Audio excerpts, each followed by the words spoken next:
Selamat pagi saudara, selamat hari kenaikan Tuhan Yesus ke sorga. Ya, boleh nanti taktor. Saudara-saudara, hari-hari besar kekristenan tidak boleh dilupa. Ya, kita sebagai orang Kristen, kita juga mesti ingat akan hari-hari besar kekristenan kita. Baik Natal kah? Natal tidak penting tanggalnya. Mau tanggal berapa, yang penting Yesus pernah lahir. Amin saudara. Kali dipertanyakan tanggal berapa sih Yesus lahir, tidak penting. Tidak penting. Sama dengan bapak kita dulu, ibu kita dulu. Pak, sampean biyen kayak lahir tahun piro? Kayak lo, londo teko kayak. Nah, kata aku disunat waktu Jepang teko kayak. Nah, saudara, tidak penting tanggal lahirnya. Yang penting itu pernah lahir. Kalau boleh ya ingat tanggalnya, kalau enggak apa-apa. Nah, pada siang hari ini saudara, kita akan bersama-sama lagi mendengarkan bagian firman Tuhan. Setelah Yesus bangkit dari antara orang mati, Yesus tidak langsung meninggalkan murid-murid. Karena waktu itu murid-murid dalam keadaan ketakutan. Ada gelombang demo waktu Yesus mati. Bukan demo 212, bukan demo minyak kelapa yang naik, tapi demo anti kekristenan. Kalau Yesus saja ditangkap, disalib dan dibunuh, apalagi murid-murid, apalagi pengikutnya, apalagi hamba-hamba Tuhan. Saat itu terjadi ketakutan di mana-mana. Sebab itu Yesus masih 40 hari setelah dia naik, setelah dia bangkit, menjumpai murid-murid, menemui murid-murid, menasehati, menghibur, mengkuatkan. Lalu kemudian tiba waktunya sudah kuat, Yesus naik ke sorga. Mari kita membaca ayat ini bersama di dalam Injil Lukas pasal yang ke-24, ayat yang ke-53, 50-53. Mari kita berdiri bersama-sama, kita membaca Injil Lukas 24, ayat yang ke-50 sampai 53. Yang punya Alkitab bisa dibaca. Yang tidak sempat bawa bisa melihat screen, baik yang ada di rumah. Tuhan memberkati kita semuanya. Ayat yang ke-50, 2, 3. Lalu Tuhan Yesus membawa mereka keluar kota sampai dekat Betania. Di situ ia mengangkat tangannya dan memberkati mereka. Dan ketika ia sedang memberkati mereka, ia berpisah dari mereka dan terangkat ke sorga. Mereka sujud menyembah kepadanya. Lalu mereka pulang ke Yerusalem dengan sangat bersukacita. Mereka senantiasa berada di dalam bait Allah dan memuliakan Allah. Amin. Silakan duduk, Tuhan memberkati. Saudara-saudara, inilah berita yang ditulis dalam Alkitab. Ya, waktu selesai 40 hari Yesus memberi nasihat, memberikan motivasi, memberikan penghiburan kepada murid-murid yang dalam ketakutan dan dalam kondisi kebingungan. Lalu Yesus ajak murid-murid keluar kota Yerusalem di dekat Betania. Dekat Betania. Saudara, lalu naik ke atas bukit namanya Bukit Zaitun. Lalu Yesus memberkati murid-murid dan sementara memberkati Yesus terangkat ke sorga. Pagi jam 4 tante telepon dari Bethlehem. Ya, Bethlehem itu dekat dengan Betani. Ya, dekat dengan Yerusalem.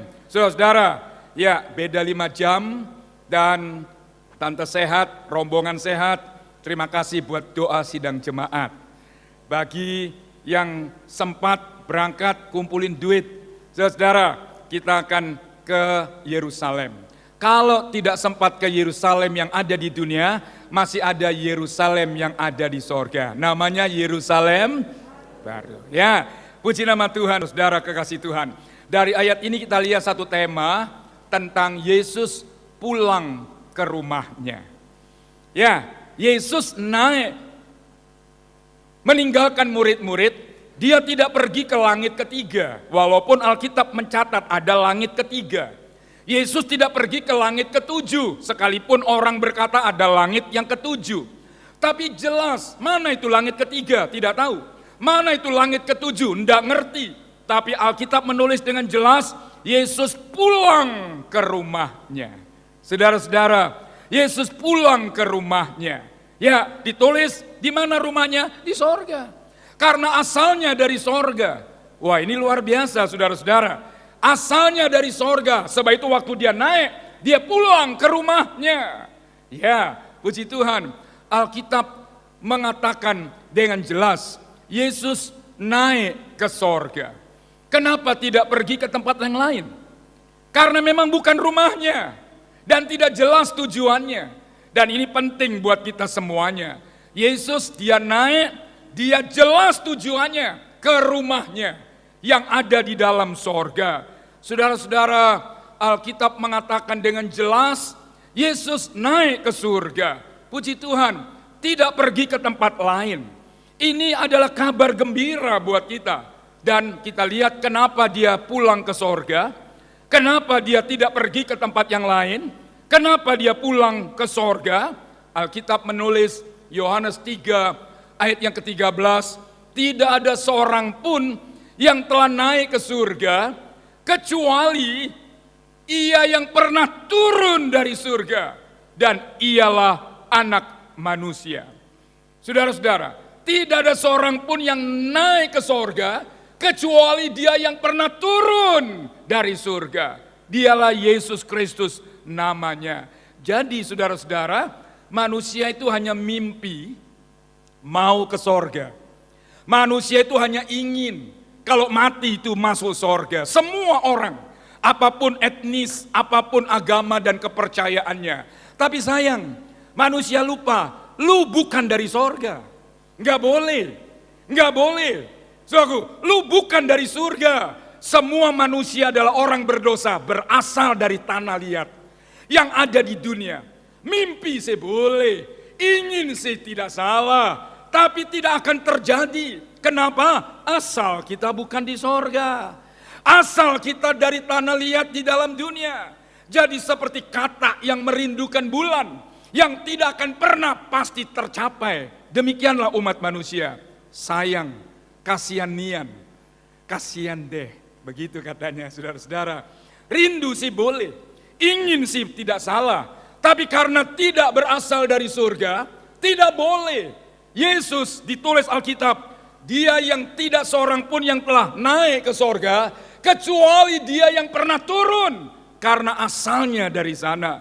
Jadi saudara-saudara, kita lihat asalnya dari sorga. Ini luar biasa. Tidak ada yang telah naik, kecuali Yesus yang pernah mati, bangkit dan naik ke surga. Kecuali yang pernah turun dari surga. Jadi kita lihat, memangnya orang tuh tahu di mana sorga. Tidak tahu jalannya. Ya kan, di mana tempatnya. Tapi kalau dia yang turun dari surga, waktu dia naik dia tahu jalannya. Dia ngerti jalannya, karena memang asalnya dari sana. Semua yang bukan berasal dari sorga tidak boleh dan mustahil akan pulang ke sorga, kecuali ada perkecualian. Dan inilah kabar baik, inilah kabar gembira, ada perkecualian. Siapa? Orang-orang berdosa yang asalnya dari dunia, yang dipilih oleh Allah di antara orang berdosa. Dialah yang boleh pulang ke rumah Bapaknya. Bukankah Yesus naik ke sorga untuk menyediakan rumah buat anak-anaknya? Haleluya. Ya, bukankah dia yang telah naik menyediakan rumah buat kita? Kecuali siapa? Orang berdosa yang asalnya dari dunia, yang telah dipilih oleh Tuhan demi memilih kita orang berdosa supaya boleh pulang ke sorga. Yesus harus lahir jadi manusia.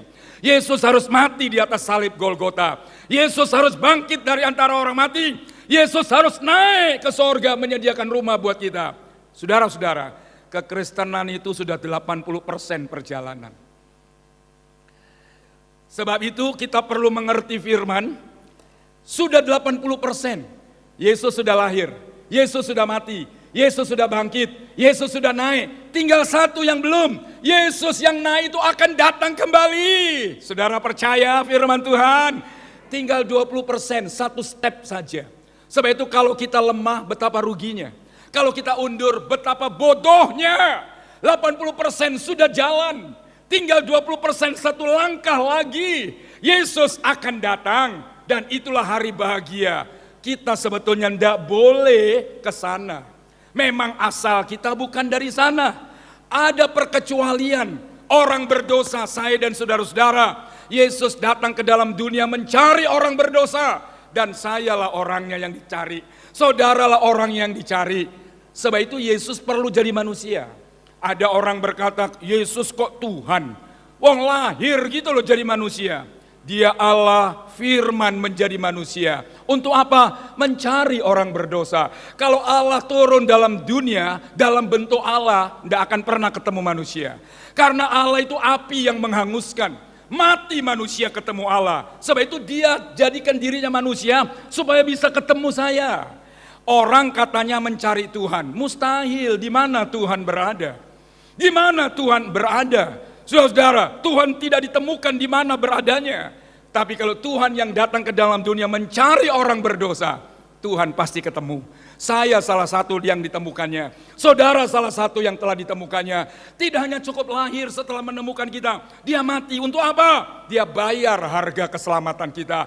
Orang berdosa harus dihukum. Orang berdosa harus dihakimi. Barulah Tuhan itu adil. Barulah Tuhan itu adil. Saya mesti dihukum, saudara juga mesti dihukum. Yang harus dibuang ke neraka. Yesus mati untuk membayar harga keselamatan kita. Sebab itu di atas salib dia berkata, sudah selesai. Sudah selesai. Tidak cukup dia mati, tapi dia bangkit membuktikan Yesus hidup. Karena dia hidup ada hari esok. Amin saudara. Ada hari depan. Dan setelah dia berjumpa murid-murid, lalu dia naik ke sorga. Luar biasa ibu bapak kekasih Tuhan. Asalnya dari sorga. Lalu ada dampaknya. Apa dampaknya Yesus yang naik ke sorga? Sehingga hari ini kita peringati.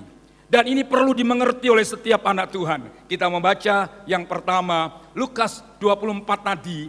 Ayat yang ke-50 dan 51. Lalu Tuhan Yesus membawa murid-murid keluar kota dari Yerusalem. Di dekat Betania. Di situ ia mengangkat tangannya dan memberkati murid-murid. Ketika Tuhan Yesus sedang memberkati murid-murid, ia berpisah dari mereka dan terangkat ke sorga. Terangkat ke sorga.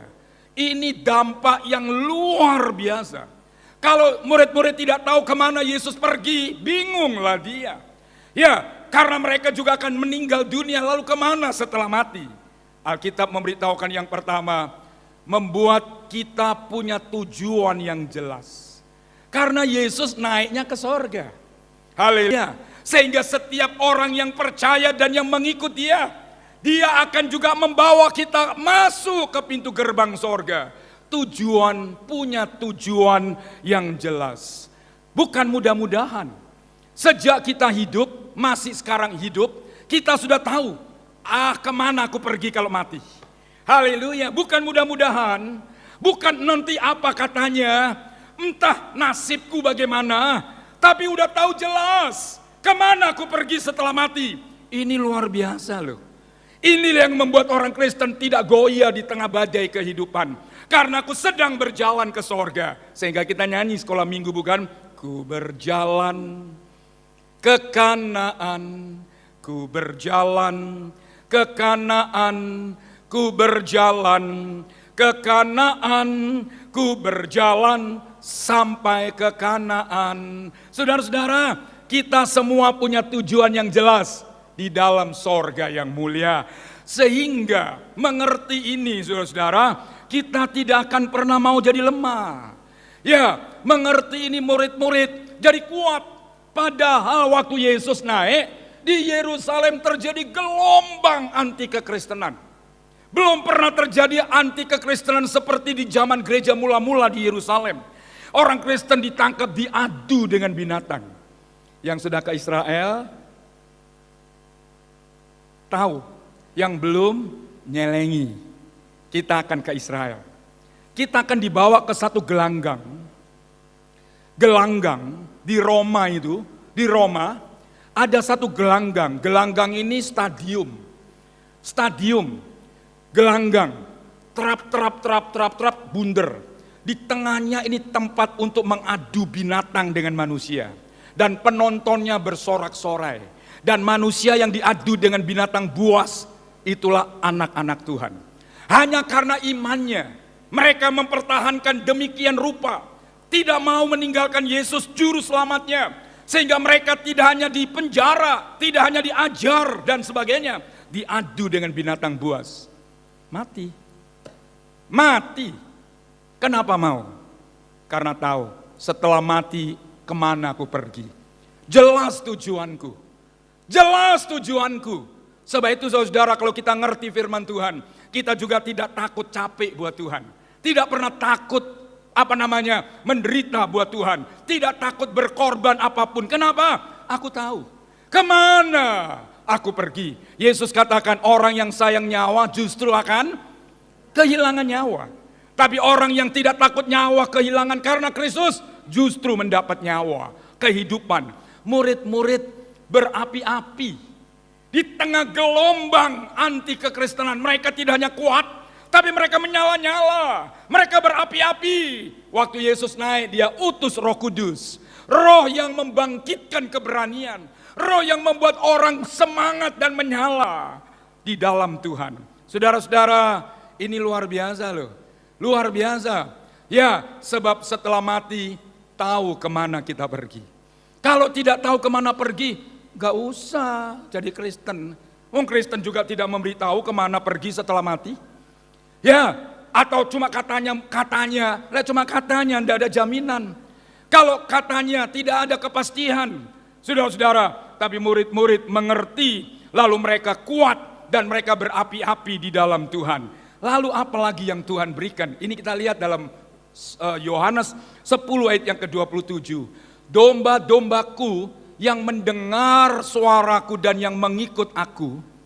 Orang Kristen diumpamakan seperti domba dan Tuhan Yesus sebagai gembalanya.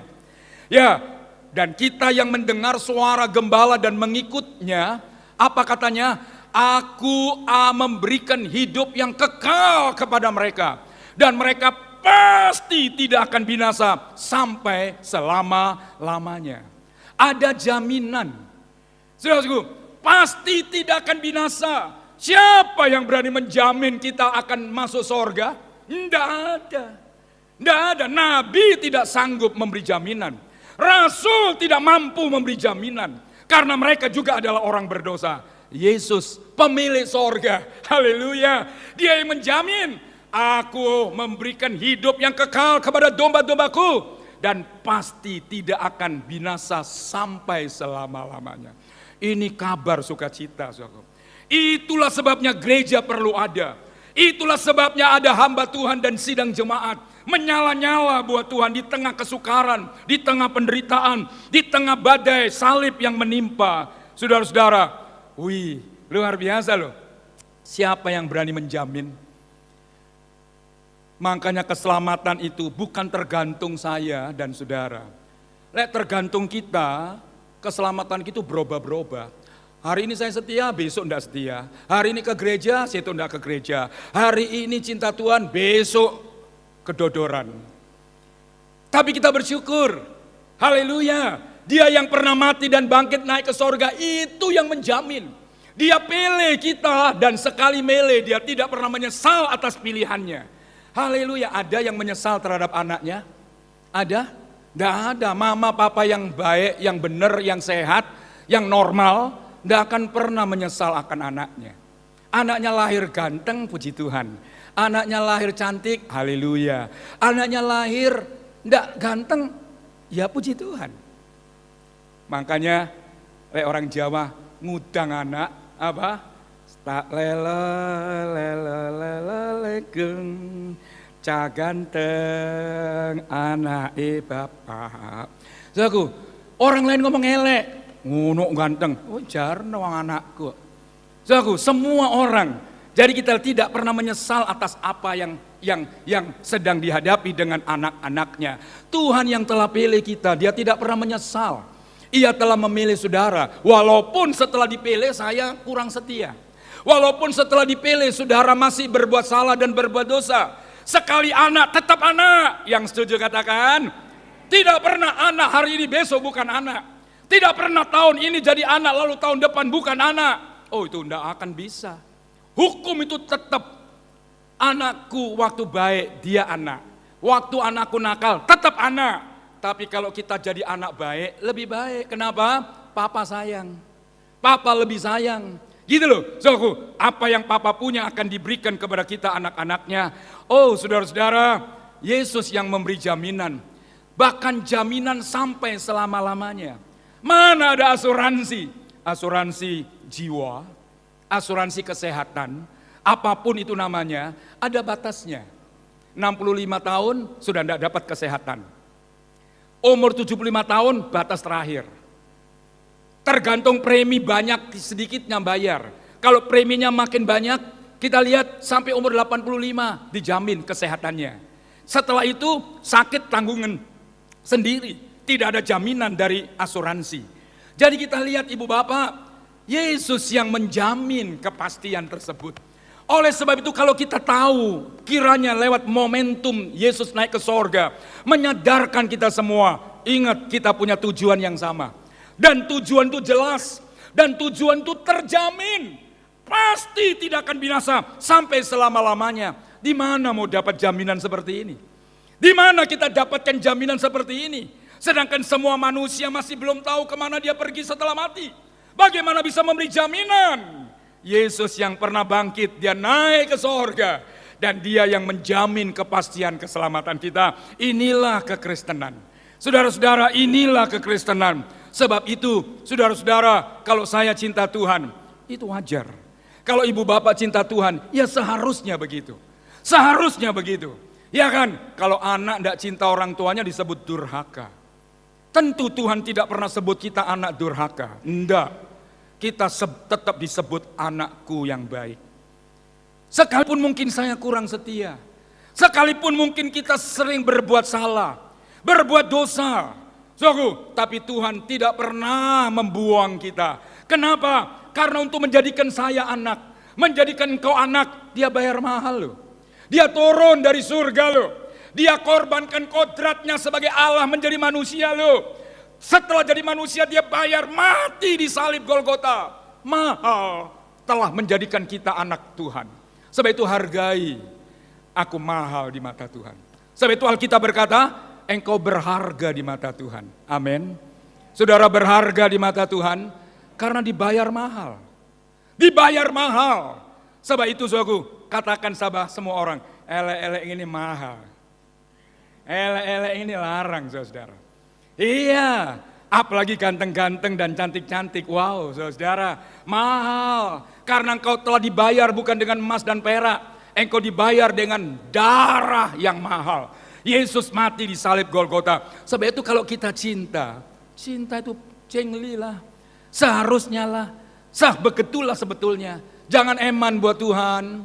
Jangan eman buat Tuhan tenagamu, waktumu. Ya, saudaraku, apalagi segenap hidupmu. Puji Tuhan. Saudara-saudara, ini dampak yang pertama. Ya, kita membuat kita punya tujuan yang jelas. Dan tujuan itu dijamin selama-lamanya. Yang kedua, saudaraku, Lukas yang ke-24 tadi, ayat yang ke-52. Kita kembalikan di Lukas 24 ayat yang ke-52. Murid-murid setelah ditinggal Yesus naik ke sorga, mereka pulang ke Yerusalem, lalu menyembah kepadanya. Mereka pulang ke Yerusalem dengan sangat bersukacita. Mana ada perpisahan itu diakhiri dengan sukacita. Selalu perpisahan itu linangan air mata. Mati mesti nangis. Ditinggal pergi jauh tidak pulang-pulang mesti susah dan sedih. Sebab itu perpisahan. Kalau boleh, mana sih rumah tangga yang tidak bermasalah? Mana sih ada rumah tangga yang tidak bermasalah? Semua rumah tangga kita bermasalah. Tapi jangan ambil jalan pintas untuk pisah. Karena pisah itu air mata. Pisah itu derita buat diri kita, juga anak-anak kita. Pisah itu sakitnya di sini. Saudara-saudara, jangan. Sebagaimanapun berat hidup, Jangan ambil keputusan pisah. Karena pisah itu hanya derita. Tidak ada orang pisah itu bahagia. Tidak ada. Tidak ada. Saudara-saudara, ibu bapak, ya, istri tua itu segala-galanya. Istri muda menghabiskan semuanya. Saudara-saudara, istri tua hanya untuk keluarga.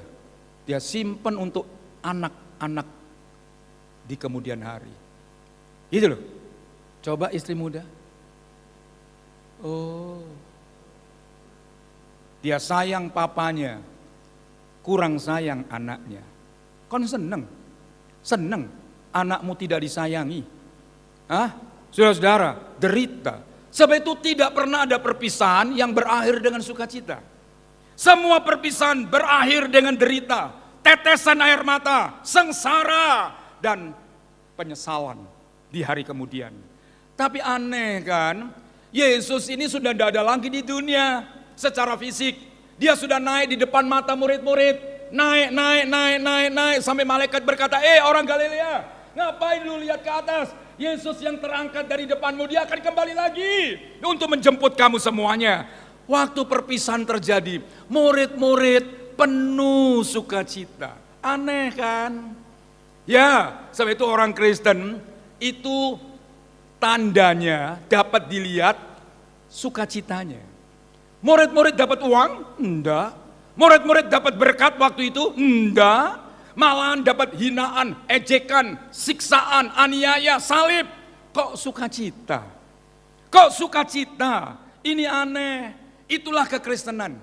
Saudara, orang Kristen itu lahir nyanyi. Yuk, kita lihat apa lagi? Saudaraku, ya, ada pesta perkawinan, yo nyanyi-nyanyi.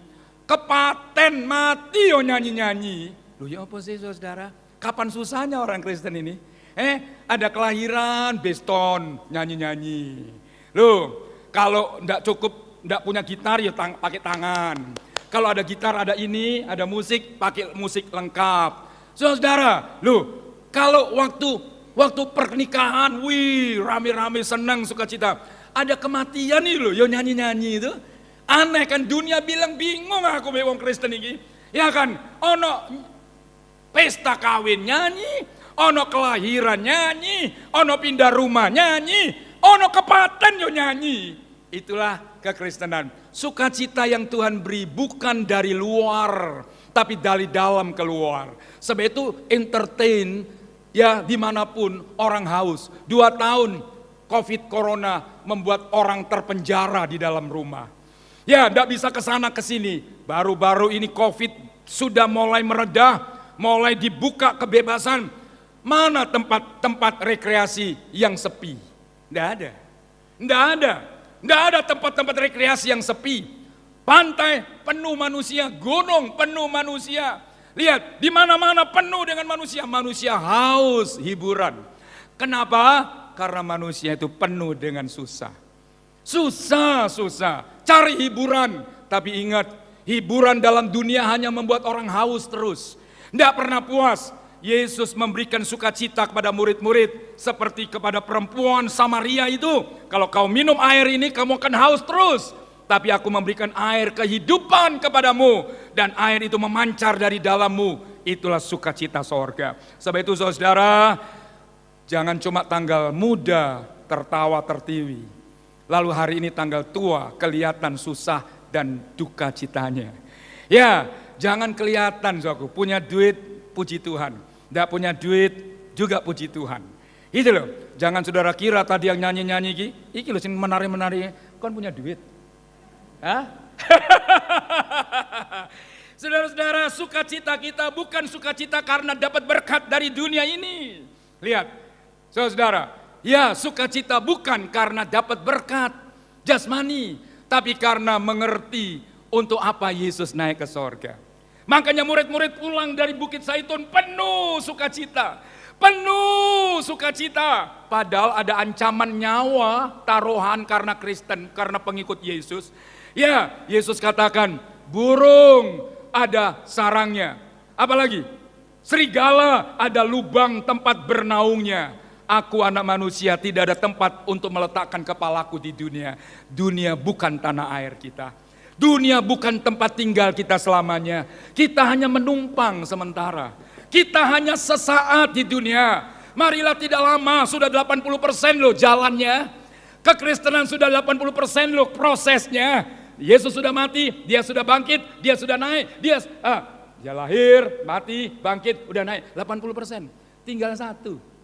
Dia akan datang. Saya sudah siapkan beberapa khotbah tentang Yesus akan datang. Saudara, Yesus akan datang. Sebab itu gereja mesti dengar firman. Supaya apa? Senangnya masa depanku. Senangnya masa depan kita. Yesus katakan, aku telah merancangkan masa depan bagimu. Masa depan yang penuh pengharapan. Kepada kemuliaan satu, kepada kemuliaan yang lain. Waktu kita ketemu Yesus, betapa senang muka dengan muka. Selama ini kita nyanyi Yesus, Yesus, kita saat itu ketemu. Muka dengan muka, cienmien, muka dengan muka. Senangnya, itu kemuliaan. Tapi tidak berhenti di situ. Ya, Yesus datang bawa upah loh. Untuk apa upah? Untuk diberikan kepada kita. Untuk suatu jabatan. Saudara, Yesus datang bawa upah untuk dibagikan kepada orang yang telah berjeri lelah. Ya, sebab itu setiap ibadahmu dinilai dengan upah. Makanya jangan tanya nang gereja oleh apa sih? Tidak oleh apa-apa. Jangan dikira tidak oleh apa-apa. Ada upah yang dicatat. Hari ini Esra hadir. Itu loh, hari ini siapa? Saudaraku, kita lihat Pak Dokter Gendut hadir. Ini akan diganjar dengan upah. Dan upah itu akan diganti dengan jabatan. Saudaraku, waktu ketemu Yesus muka dengan muka lalu ngapain? Yesus memerintah dalam kerajaan 1000 tahun di bumi. Dan kita akan dijadikan pemerintah-pemerintah tersebut. Kita lihat sesuai dengan mahkota upah yang kita dapat. Tuhan berkata, sabaslah hamba yang setiawan. Apa? Yang dapat 1 dinar menjadi 10. Apa kata Tuhan? Terimalah 10 negeri.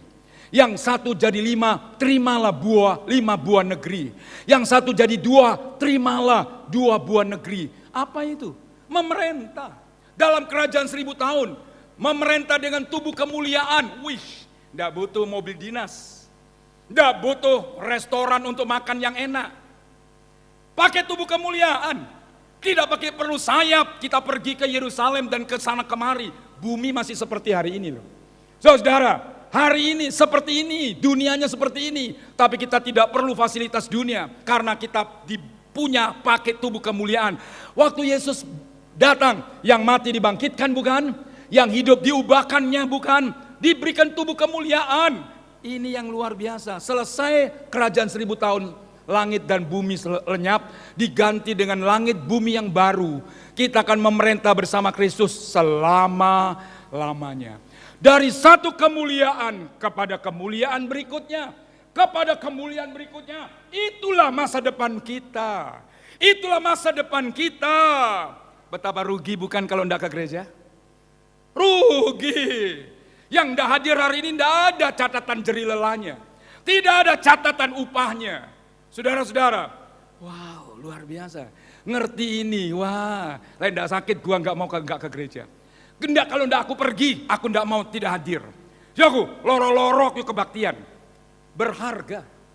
Dihargai dengan upah dan mahkota. Wow, sebab itu penuh sukacita. Tidak hanya itu saja. Coba kita lihat Lukas 24 ini ayat yang ke-52. Ayat yang ke-52 ya, Lukas 24 ini.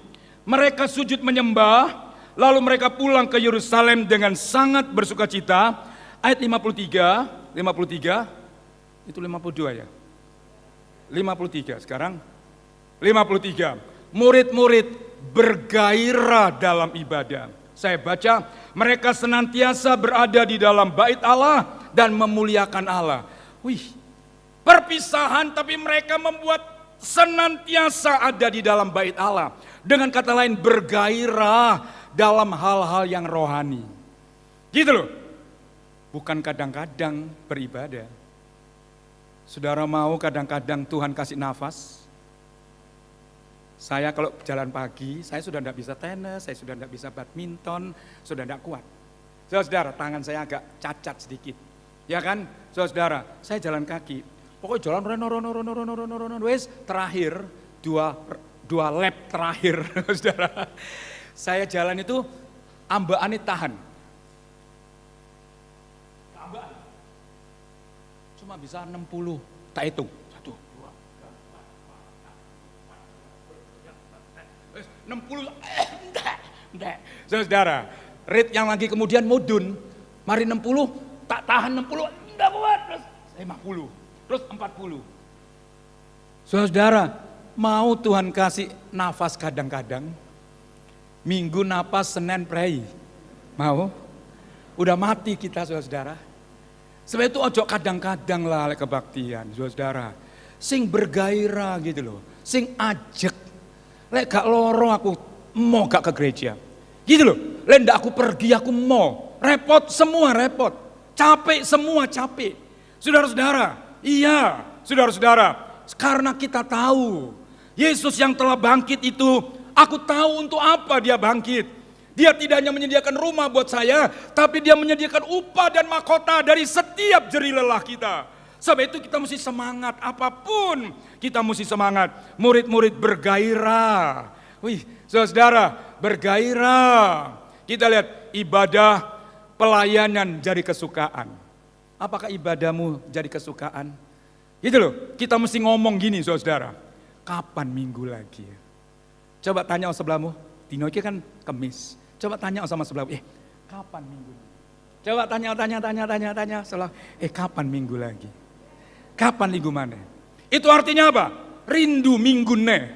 Kapan minggu ne? Artinya apa? Kebaktian lagi, pelayanan lagi, memuliakan Tuhan lagi. Ojo nganti Yepu berkata, minggu mana? Wah gak enak saudara. Sengak itu saudara. Minggu mana? Tas wingi minggu, iki minggu ne. Lah iso minggu ne prai ngono lho. Oh, kon gelem prai bernafas. Ya, saudara-saudara, wih murid-murid senantiasa ada dalam rumah Tuhan. Padahal ada gelombang anti kekristenan yang menakutkan. Tapi karena mengerti, lalu mereka penuh sukacita. Mereka bergairah dalam hal-hal yang rohani. Ibu bapak kekasih Tuhan, itu yang kedua. Dampak yang ketiga yang tidak boleh lupa, Markus 16 ayat yang ke-19. Markus 16 ayat yang ke-19 dan ayat yang ke-20 berkata demikian. Sesudah Tuhan Yesus berbicara sama murid-muridnya, lalu terangkatlah ia ke surga, lalu duduk di sebelah kanan Allah. Murid-murid pun pergi memberitakan Injil kepada segala penjuru, dan Tuhan turut bekerja dan meneguhkan firman itu dengan tanda-tanda yang menyertainya. Saudara-saudara, tidak hanya bergairah dalam ibadah, tapi mereka juga pergi mulai memberitakan Injil. Kalau Yesus tidak mati dan bangkit dan naik ke sorga, tidak perlu ada gereja, tidak perlu ada Injil diberitakan. Pemberita Injil itu menderita, saudara. Saya membaca dalam historis, 12 murid Tuhan Yesus tidak ada satupun yang matinya normal. Kecuali Yohanes Rasul Tuhan, umur mati tua di Efesus. Yang lainnya mati tidak normal. Petrus matinya disalib, kepalanya di bawah. Rasul Yakobus dipancung kepalanya karena Injil yang mereka beritakan. Semua murid itu matinya tidak normal. Pertanyaannya, ngapain mau? Ngapain mau? Saudara juga ditanya orang, kenapa lu mau ke gereja tiap minggu? Kenapa lu mau melayani? Kenapa lu mau memberi persembahan banyak? Ngapain? Saudara, karena aku ngerti, di dunia ini hanya sementara dan itu bernilai kekal. Injil mulai diberitakan. Haleluya. Bila Yesus tidak bangkit dan tidak naik ke sorga, Injil tidak akan diberitakan. Tidak akan pernah diberitakan. Untuk apa? Ya kan? Untuk apa Injil diberitakan? Untuk apa Injil disampaikan? Wong tidak ada tujuan, tidak ada kepastian, Tidak ada jaminan. Buat apa Injil diberitakan? Ya udah aku Konghucu aja. Aku dulu kan Konghucu. Ya udah aku Buddha aja, aku Hindu aja, atau aku Taoisme aja. Saya tadi malam melihat 10 agama tertua di dunia. Satu Hindu, 2 Yahudi. Saudara, kita 3 Taoisme dari dari Cina dan Jepang. Kita lihat lalu Buddha dan seterusnya sampai ke Kristen. Saudara-saudara, kalau enggak buat apa kita pindah? Kenapa saya mau ikut Yesus? Enggak perlu. Lihat, Injil telah disampaikan. Saya pernah sampai pesimis. Yesus katakan, pergilah, jadikan sekalian bangsa muridku ke seluruh dunia. Mungkinkah? Gimana Tuhan kalau engkau datang yang di pelosok-pelosok belum dengar Injil? Bagaimana yang di pedalaman-pedalaman, di pulau-pulau kecil? Sebelum, kan Tuhan berkata, aku akan datang tidak mau tahu. Yang tidak pernah menerima Injil pasti binasa. Tuhan kau tidak adil loh Tuhan. Ada banyak tempat yang terpelosok, yang di pulau, di ujung, di pedalaman. Bagaimana orang pergi ke sana untuk memberitakan Injil? Baru saya kenal setelah COVID. Tuhan izinkan COVID, gereja mulai punya streaming online. Dunia mana yang tidak bisa dijangkau oleh internet di dunia ini? Sehingga di ujung, di pedalaman, di ujung pulau, selama ada internet, semua acara rohani bisa diakses. Dan mereka mendengar Injil. Wow, saudara-saudara, sebab itu ada COVID kita berterima kasih. Memang ada banyak yang mati, tapi ada maksud Tuhan supaya lewat itu Injil disampaikan. Kita tidak perlu lagi ke pedalaman, lewat akses yang terbuka dengan internet, mereka buka. Dan jangan heran, hari-hari ini ada banyak orang menjadi Kristen, meninggalkan kepercayaannya, menjadi pengikut Kristus. Kenapa? Mereka dengar. Sebab itu mohon bagian sound, bagian multi, bagian pelayan Tuhan diatur yang terbaik. Supaya kalau orang lihat streaming Yepo, mereka seneng. Lihat streaming Yepo tapi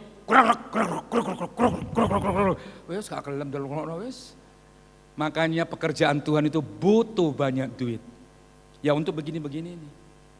Saudara, ya untuk begini-begini ini. Saya punya teman, dia punya mic harganya berapa? 700 juta. Wow. Jadi ngomong itu empuk.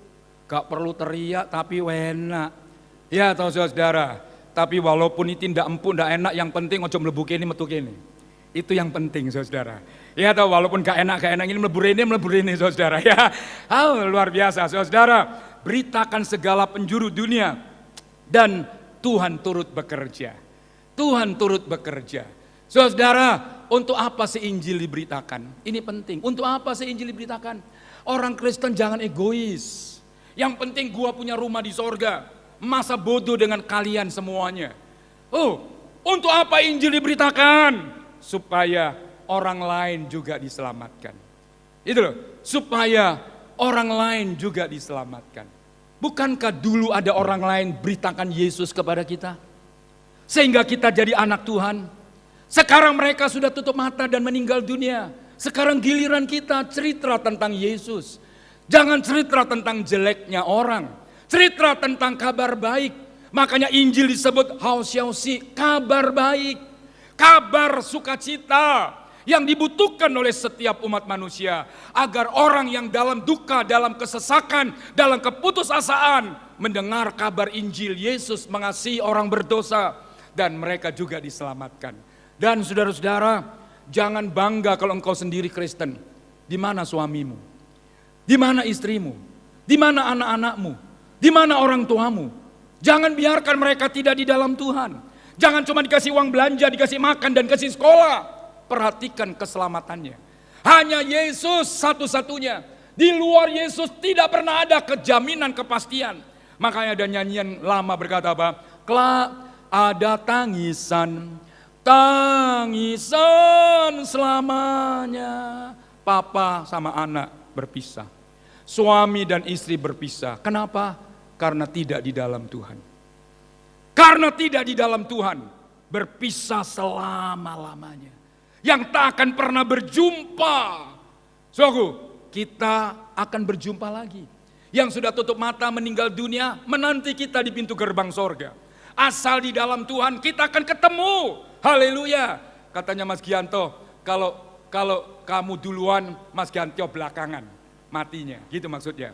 Kalau Mas Gianto belakangan, kita duluan yang pergi ke sorga. Saudara-saudara, artinya kalau Tuhan masih izinkan kita masih hidup, Tuhan mau kita berguna buat Tuhan. Yang setuju katakan amin. Berguna buat Tuhan, itu mengandung upah loh. Dan ini tidak akan pernah membuat kita menyesal selama-lamanya.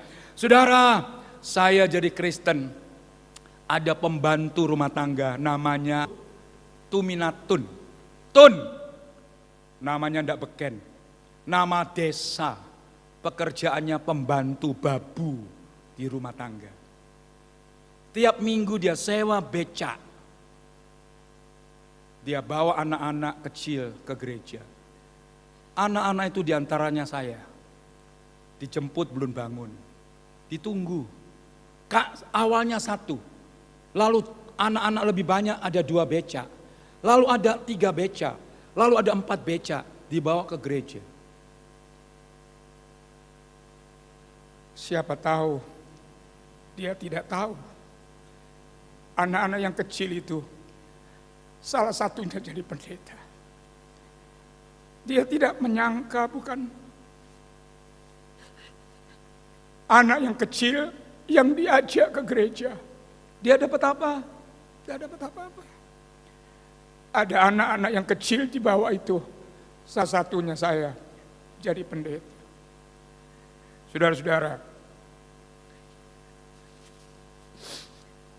saya tidak panggil dia Mbok Tun, saya tidak panggil dia Bek Tun, saya tidak panggil dia pembantu, saya panggil dia Tante Tun. Orang yang berjasa membawa saya kepada Tuhan Yesus. Sekarang giliran kita. Sekarang giliran kita. Saya tadi berjalan dari Blitar sendirian, saya bangga. Yesus penolong melahirkan seorang hamba Tuhan yang berkelas internasional. Cun-Cun itu berkelas internasional loh. Dia khotbah di mancanegara dan sekarang masih kuliah 5 tahun lagi untuk PhD-nya di California. Saudara-saudara, bangga loh. Kita tidak tahu ini anak-anak muda, layani dengan baik. Siapa tahu mereka ini Tuhan persiapkan untuk kelak jadi pengganti hamba-hamba Tuhan yang berikutnya, yang dipakai lebih hebat, dan lebih hebat. Tidak hanya agar supaya orang lain diselamatkan. Saudaraku, kita lihat agar orang-orang yang telah dipilih sebelum dunia diciptakan menjadi percaya. Ada banyak orang yang sudah dipilih tapi belum ke gereja.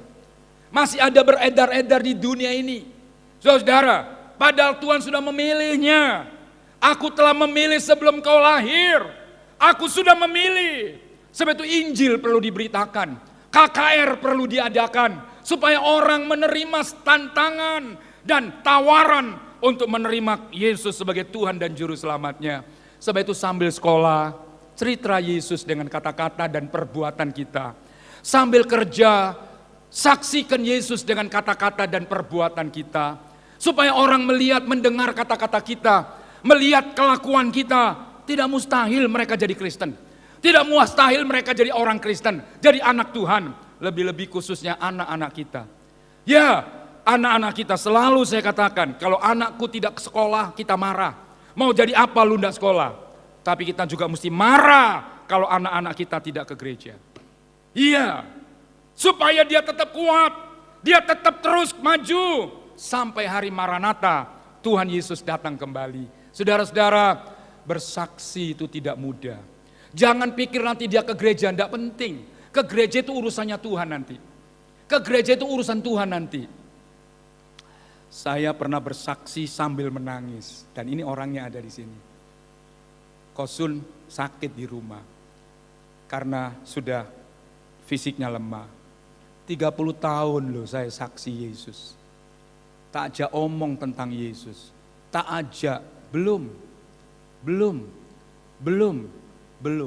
Sampai pada akhirnya, saya perhatikan 30 tahun menangkan satu jiwa. Tidak gampang bukan? Tidak mudah bukan? Tapi saya tahu satu jiwa harganya lebih dari harta seisi dunia. Yesus katakan, apa artinya kamu punya harta seisi dunia kalau jiwamu binasa? Apa artinya kau punya harta seisi dunia apalagi cuma dompet gak penuh? Gitu loh, sudah dompet gak penuh gak punya Tuhan Yesus. Wah, cilaka 2 kali. Ya kan? Puji Tuhan saudara-saudara, agar orang yang telah dipilih menjadi percaya. Selanjutnya, kenapa perlu memberitakan Injil? Agar Yesus segera datang. Kenapa Yesus sampai hari ini belum datang-datang? Sudah 2020 loh. Sejak dia naik ke sorga disaksikan oleh murid-murid. Ya, Yesus itu sudah 2020 tahun. Sogu, sejak Yesus lahir sudah 2000 tahun tidak datang-datang. Ibu bapak, bukan dia lupa datang. Bukan dia ingkar datang. Tapi ada sebab kenapa dia belum datang. Karena Injil belum sampai ke pelosok dunia. Injil belum sampai ke semua umat manusia. Sebab itu kita beritakan Injil agar Yesus segera datang. Yesus segera datang. Kita lihat ayat yang terakhir, Roma 11 ayat 25. Saudara-saudaraku, supaya kamu jangan menganggap dirimu pandai. Aku mau agar kamu mengetahui rahasia ini. Rahasia. Sebagian dari orang Israel telah menjadi tegar sampai jumlah yang penuh dari bangsa-bangsa lain menjadi masuk iman. Saudara-saudara, keselamatan itu sebetulnya hanya untuk orang Israel. Kita ini tidak punya hak. Kita ini bukan orang pilihan Allah. Tapi karena orang Israel menolak anugerah, lalu anugerah itu dialihkan ke bangsa-bangsa. Sampailah ke bangsa kita Indonesia. Tapi Tuhan belum datang sampai jumlahnya genap. Berapa sih jumlah orang pilihan Allah? Enggak tahu. Berapa jumlah orang yang telah dipilih oleh Tuhan di dalam dunia ini? Enggak ngerti. Tapi Tuhan mau sampai jumlahnya genap. Ayat ini menulis, masuk iman, baru Yesus datang. Sampai jumlahnya genap. Marilah kita yang rindu Yesus datang. Ingat loh, makin lama di dunia bukan makin senang. Dunia makin susah. Gitu loh, sehingga kita nyanyi kosong, ya kosong. Lihatan, kita kalau masih muda-muda ini dunia ini mungkin belum kosong bagimu. Ya, engkau masih bisa kesana kemari dan senang luar biasa. Yang sudah umur 70, 80 tahun, tanya ono, kosong, ya kosong. Dunia ini kosong, hanya Yesus yang tak kosong. Ya, saudara-saudara, ini ada TikTok yang sekarang ini, yang digemari bukan cuma orang Kristen, tapi orang-orang yang non-Kristen, mereka nyanyi. Padahal salah mereka itu. Nyanyi itu berarti pengakuan. Mereka nyanyi itu berarti mereka ini taruhan. Tapi mereka nyanyi. Apa itu?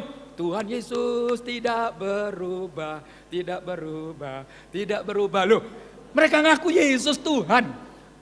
Biasanya nyebut Yesus Tuhan itu mengucapkan selamat karena Yesus itu manusia kalau dijadikan Tuhan. Tapi TikTok lah yang membuat mereka mengaku Yesus itu Tuhan. Tuhan Yesus tidak berubah. Saudara-saudara, kalau sudah berani ngaku, tinggal berapa lama lagi melangkah mengiring Tuhan. Sebab itu gereja mesti berdoa.